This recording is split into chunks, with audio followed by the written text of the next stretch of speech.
You're listening to the We Are Libertarians podcast network. Find all of our shows at wearelibertarians.com. Hey, Fidelity. How can I remember to invest every month? With the Fidelity app, you can choose a schedule and set up recurring investments in stocks and ETFs. Oh, that sounds easier than I thought. You got this. Yeah, I do. Now, where did I put my keys? You will find them where you left them. Investing involves risk, including risk of loss. Fidelity Brokerage Services, LLC, member NYSE, SIPC. Have I Got News for You is back for another season. Roy Wood Jr., Amber Ruffin, and Michael Ian Black are finding the funny in the week's biggest stories. Have I Got News for You returns Saturday at 9 on CNN and stream next day on Max. You're listening to the We Are Libertarians podcast network. Find all of our shows at wearelibertarians.com. Welcome to the Chris Spangle Show. My name is Chris Spangle. Thank you for joining us here on the program. Before we start, I want to thank all the members of Wall Plus, our Patreon, which you can visit at joinwallplus.com. That's WAL. You're going to learn about all the great benefits of subscribing. You're going to get access to the bonus show every Wednesday night, our weekly show just for patrons, access to the complete archives of the show, ad-free episodes, and you'll be supporting this great program where you're going to learn a lot. We want to especially thank our $100 a month members, Vincent Peichel, Lars Nordskog, Jake Edel, Matthew Durbin, Reinhold, Christy Avery, and Jason Doolittle. Thank you for subscribing to this podcast. We have a great conversation today. It is with Addison Hosner, who is a licensed Florida attorney, and he is in Fort Myers, Florida. And we are so jealous that he is in the great state of Florida because it's sunny and beautiful there and still cloudy and snowy here in Indiana. He holds, he's got all kinds of degrees, Creighton University School of Law, and he is also a Young Voices contributor. So we are excited to talk to him today about, let me just fade this music down, about the revolving door. Basically, Congress is using you as a piggy bank. And there is a lot of insider trading happening in Congress, and it is bipartisan. By no means. Greed does not end with just one party or another. And they have access to all kinds of inside information as the government starts to put itself into control more and more of the economy. They put themselves in a position where they can start selling stocks based on what, like for instance, Addison writes in this great article at spectator.org, Insider Trading and Congress, a Love Story. He writes, Pelosi's comments came after she was questioned by reporters about a scathing series from Business Insider. When the nation was facing the COVID-19 pandemic without knowledge of when a vaccine would arise, at least 75 federal lawmakers held shares of Moderna, Johnson & Johnson, and Pfizer, all of which eventually benefited from the nearly $6 trillion in relief bills to produce, manufacture, and distribute vaccines to the American public. Congress was directly involved in the creation and passing of these relief bills. So they are in a position. Now, if you work in the industry of finance or banking, you have a ton of regulations on you, a ton of apparatus that Congress has created to watch over, to make sure that you are behaving, that you are not using insider knowledge. You obviously remember Martha Stewart going to prison for insider trading. And so I invited Addison on to talk a little bit more about this. And here is my conversation with Addison Hosner of Young Voices. We're so glad to have you here. And I saw your article in The Spectator, Insider Trading in Congress, a Love Story. And I wanted to talk to you a little bit about it. Let's just start with a basic definition. What is insider trading? And then what is insider trading in terms of Congress? Okay, so insider trading, for the uninitiated, is just a moniker given to people or organizations who are able to get a hold of information that is considered insider information, meaning it's not publicly available. You then use this information that you reasonably are relying upon to make an influential purchase in the stock market or to sell a stock. And it is based upon that information that there's going to be a movement to occur. So if you or I do something like this, let's bring up Martha Stewart, for example. We think that Tesla is going to drop in shares tomorrow. We have an insider telling us buy today and sell in 3 days. We do exactly that. We make a killing. We're kings, right? Wrong. We're facing potentially 20 years in federal prison. So that is insider trading in a nutshell, just information that you are getting from an inside source that the public isn't privy to and using it to your own benefit. Now, when we talk about this in terms of Congress, congressional members, there was a very scathing report from Business Insider late last year about this, where we have dozens upon dozens of lawmakers using insider information, but they're not getting that insider information directly from companies. No, they're getting that information from the committees they are currently sitting on. So, for example, 75 lawmakers back in 2020 bought stocks in Moderna, Pfizer, and Johnson & Johnson right before the $6 trillion relief bill went into place that then gave that money directly to those three companies. Well, those lawmakers who held those stocks had direct votes into getting $6 trillion given to those companies. That's a conflict of interest. That's a very broad example. But that is what essentially a lot of congressional members are using, which is information gleaned from committees that is going to impact the stock market based upon the bills they write and vote for. So that's the problem. That's what we're trying to address. So there was several senators, I think Richard Shelby and several others, that had a scandal in terms of insider trading. Can you talk a little bit about what happened there and what was the outcome? That particular issue, I don't have enough information in front of me right now to address, but I do have a good example is Tommy Tuberville, the congressman down in Alabama.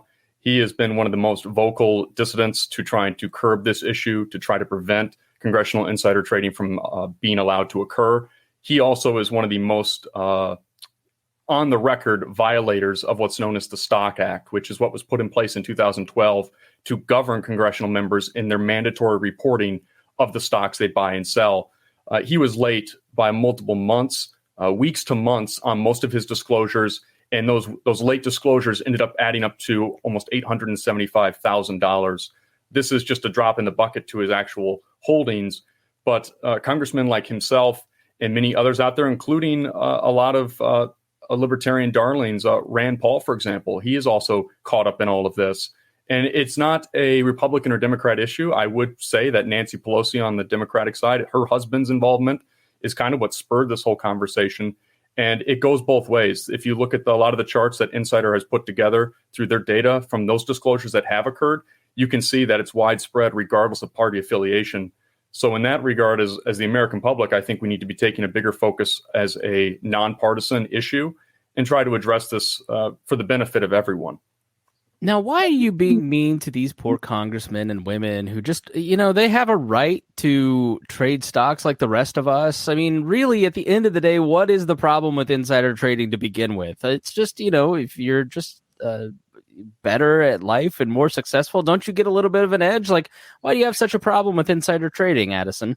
Yeah, it's the American exceptionalism. I have it better than you. All animals are equal except for other, whatever the quote is. Yeah, we're all equal except some of us are more equal. Right. George Orwell. The big issue that I take with it is you have these congressional members who are supposedly running for an office of public importance. They are doing it because they want to represent constituents and then go before our federal government and try to make those constituent voices heard.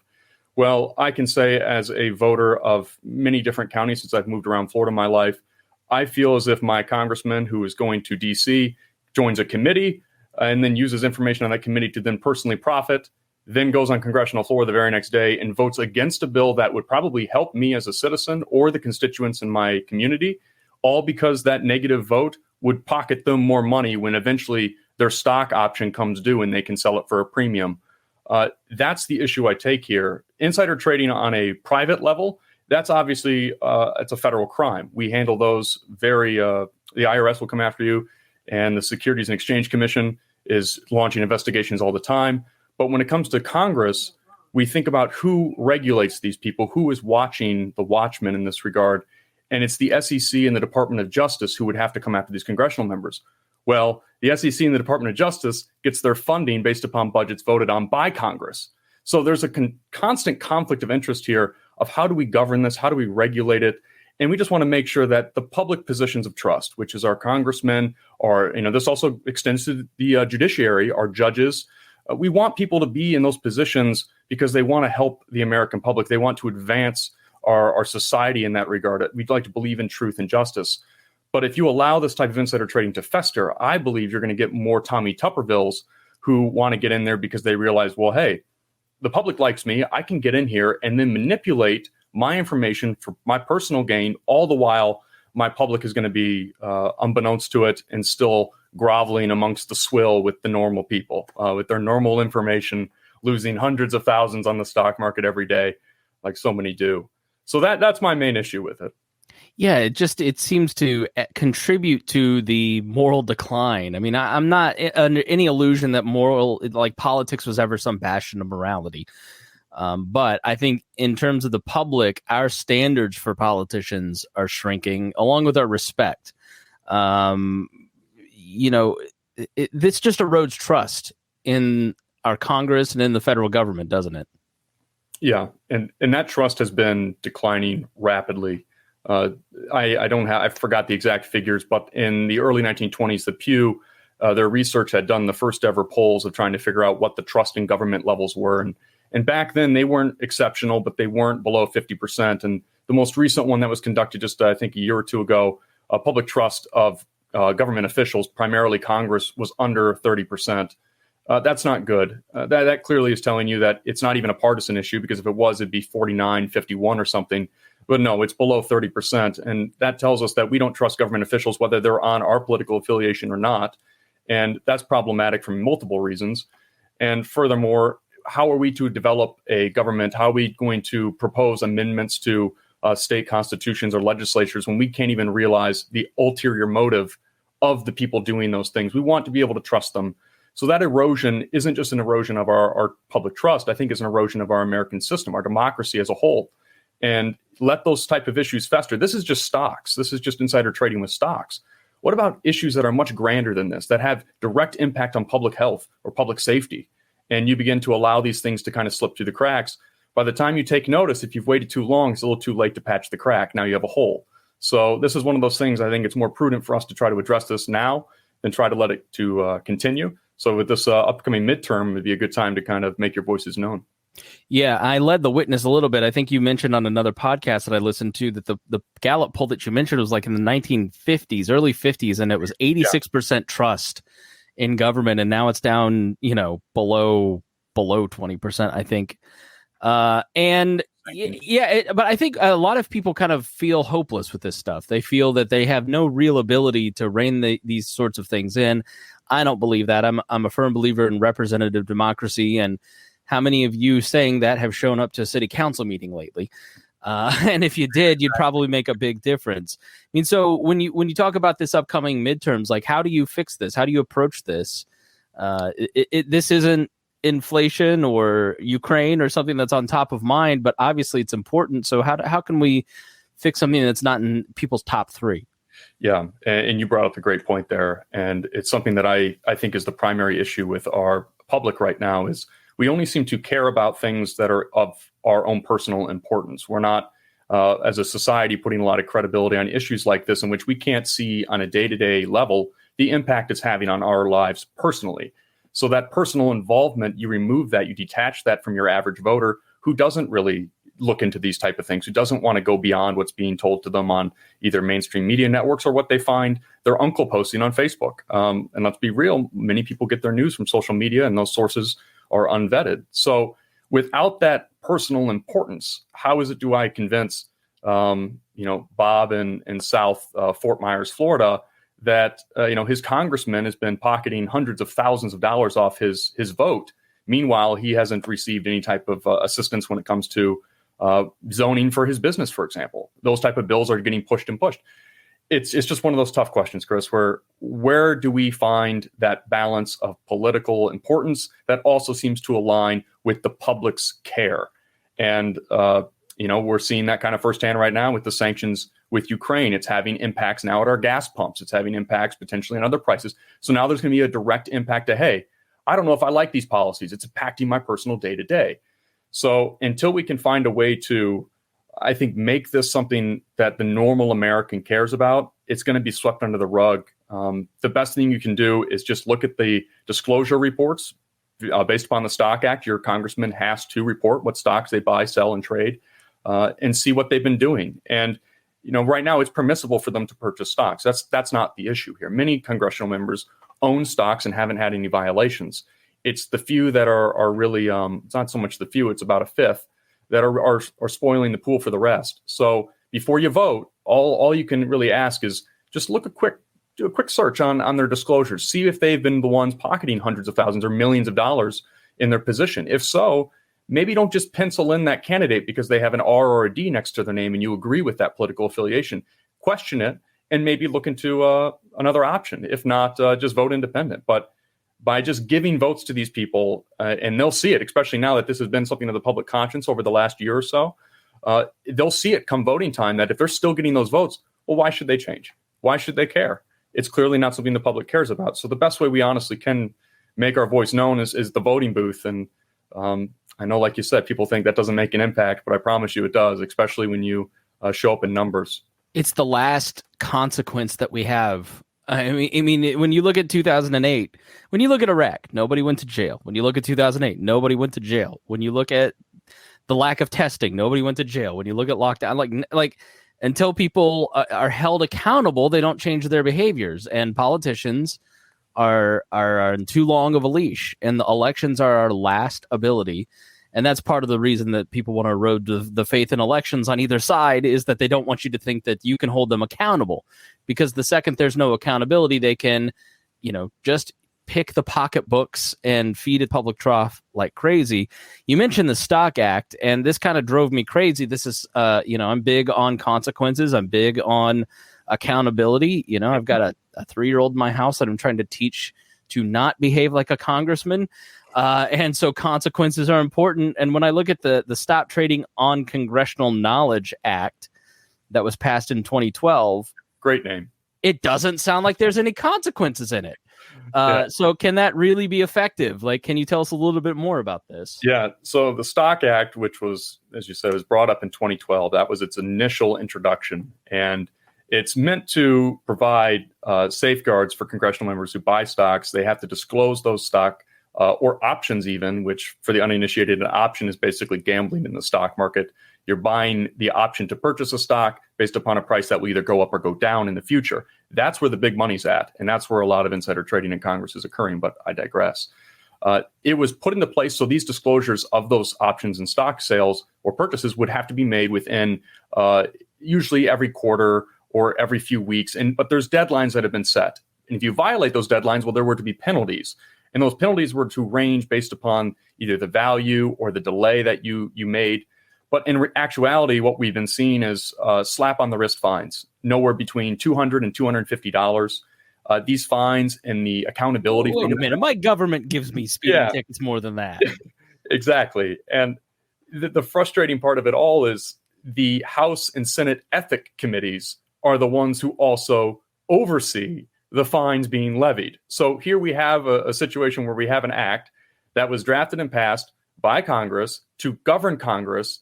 And now the arbiters who govern the act are members of Congress punishing other members of Congress. Meanwhile, all these members of Congress are wrapped up in this. So it is and that was the problem with Shelby and some of these other folks, like a couple years ago in the middle of, for insider trading, they received no penalties. No, I don't believe they really got off scot-free. It's Bob Menendez who's suffered probably the most dire consequences for this kind of stuff, and he's still there. So yeah, it's sort of a loose system. So when you're talking about accountability and looking, I've heard you mention some of the top bad actors. You mentioned Pelosi. I heard you mention the really well-known Texas congressman, the Republican from outside of Dallas, I believe it is, Dan Crenshaw. Yeah. Like, who are some of the worst in terms of insider trading in Congress, and where would you start if you were putting together a list of congressmen to target? It's funny you mentioned a list. I have, and actually I wrote them down, the top 5 big violators here. We love to, I've got my Dave Letterman top 10 list book right over here. Yeah. So let's do our top 5 here at least. And so the top 5 are Austin Scott's number 1. He leads the way. Out of Georgia, Republican. Brian Mast, out of Florida, Republican. French Hill, Arkansas, Republican. John Curtis, Utah, Republican. Dan Crenshaw, Texas, Republican. And then closely followed by Dan Crenshaw is the first Democrat on the list of violators, which was Nancy Pelosi. She leads the way for all Democrats. However, while it sounds like, oh, you have the top 6 or so being Republican, if you look at the list, shortly after that, it becomes blue, multiple in a row. Right. Pelosi's name is just so, as it's what leads all the headlines lately because, her husband is incredibly wealthy and probably has a tremendous amount of stocks, right? Yeah, and I believe I just saw a report. It was just very recently they purchased another multi-million dollars in shares of Tesla. So it was her husband who just did that. And whether that was before or after, his purchase of the Twitter stocks yesterday and becoming the primary shareholder of Twitter, Elon Musk, it's all. Meanwhile, everybody that votes for is leaving the Mastodon because he bought it. Nothing makes sense anymore. Like, this is the stuff that drives me crazy. Is there's no moral clarity, I guess. Yeah. And that's really what I hear you saying is we've got to have some moral clarity in order to hold people accountable. And frustratingly enough, too, is that Stock Act in 2013, the following year, very quietly, when it finally got to President Obama's desk to sign in, it was parts of it were removed actually by Congress prior to getting to that final signing period. And it was very quietly done. So even though it passed, it was something of a skeleton of what it previously even was. Whether it would have mattered anyway, I don't think it would have, just based upon the level of accountability we see with it being enforced. And, oddly enough, Pelosi just a month or so ago, her statements were one of the solutions to all of this is, well, how about we just enforce the Stock Act more? And then she very soon after that made the point that she understands that it has been wholly inefficient in controlling the problem. So here you have someone calling for let's actually enforce this bill that we passed years ago, and then openly admitting, well, that bill was just kind of a crock of nothing. It doesn't do anything. It's lip service. And it kind of tells you. Didn't she say this was like freedom of speech, or what was the like? Yeah, we are a free market economy. That's right. Yeah. Participate in that. And yes, we are a free market economy. And yes, I think everyone should be able to participate. But like a lot of roles, if you're in a position of power in that regard, especially a position of public trust, I think you have a fiduciary obligation to the voter to not violate that trust. So, you hold your lawyer to a higher standard than you're holding your congressman. So, give that some thought. Well, I'm not going to insult the attorney on the air right now, but I don't have very good high standards for. I do for my attorneys, but the other guy's attorneys, total bastards. All right, Addison Hosner, where can people follow you if they want to get in touch, ask you more, or read more about this subject? And you write about a lot of different things, don't you? Yeah. I'm usually all across the board. It's basically anything that has a federal impact and anything that's impacting what I think is an attack on a freer and more just society. I think it's something we should be, identifying not just as a partisan type country, but I look at everything, try to be as nonpartisan and objective about these issues as I think that's what you owe the American public in that regard. But if you'd like to hear more or follow me, you can go on the Young Voices website and you'll find me under a talent page there with a link to everything I've done as of late. And then, of course, you can go on Twitter. I don't tweet much. I think there's already too much noise on the internet. But occasionally I'll say something, and you can follow me at just Hosner, A Hosner. And then, last, if you'd like to connect on LinkedIn or something, feel free to find me there. But those are probably the best avenues. Oh, and if you want to follow more attorney content, Attorney Addison on Instagram, attorney_Addison, you can find me there. But thanks for letting me pitch all that. Absolutely. That's what we're here for. We are the noise on the internet. We're here to help folks like you who think that, hey, we're clogging the internet with all kinds of tweets. We're happy to throw you in on there as well. So Thank you so much, Addison, for joining us. We really appreciate it. Thank you, Chris. I appreciate being on. Thank you.